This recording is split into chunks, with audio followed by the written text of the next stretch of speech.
ಮೂಡಬಿದಿರೆ ತಾಲೂಕಿನ ಪಣಪಿಲ ಗ್ರಾಮ ಪಂಚಾಯಿತಿ ವ್ಯಾಪ್ತಿಯಲ್ಲಿ ಪಂಚಾಯಿತಿ ಸದಸ್ಯರು ಗಮನ ಸೆಳೆಯುವಂತೆ ಅಭಿವೃದ್ಧಿ ಕಾರ್ಯಗಳು ನಡೆಸಿದ್ದಾರೆ.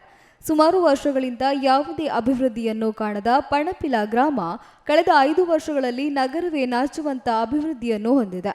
ಈ ಹಿನ್ನೆಲೆ ತಮ್ಮ ಅಧಿಕಾರಾವಧಿಯಲ್ಲಿ ಅತ್ಯುತ್ತಮವಾಗಿ ಕಾರ್ಯನಿರ್ವಹಿಸಿದ ಪಂಚಾಯತ್ನ ಉಪಾಧ್ಯಕ್ಷರಾದ ಮುನಿರಾಜ್ ಹೆಗ್ಡೆ ಹಾಗೂ ಅಭಿವೃದ್ಧಿ ಕಾರ್ಯದಲ್ಲಿ ಇವರ ಜೊತೆ ಕೈ ಜೋಡಿಸಿದ ಸದಸ್ಯರಾದ ಕೆ ಸಂತೋಷ್ ಪೂಜಾರಿ, ಶ್ರೀಮತಿ ಸುರೇಖಾ, ಶ್ರೀಮತಿ ಪುಷ್ಪಾ ಇವರಿಗೆ ಪಿಣಪಿಲದ ಒಮಿಲುಕ್ಕು ದೇವಸ್ಥಾನದಲ್ಲಿ ಸನ್ಮಾನ ಹಾಗೂ ಸಾಧನಾ ಪತ್ರ ನೀಡಿ ಗೌರವಿಸಲಾಗಿದೆ.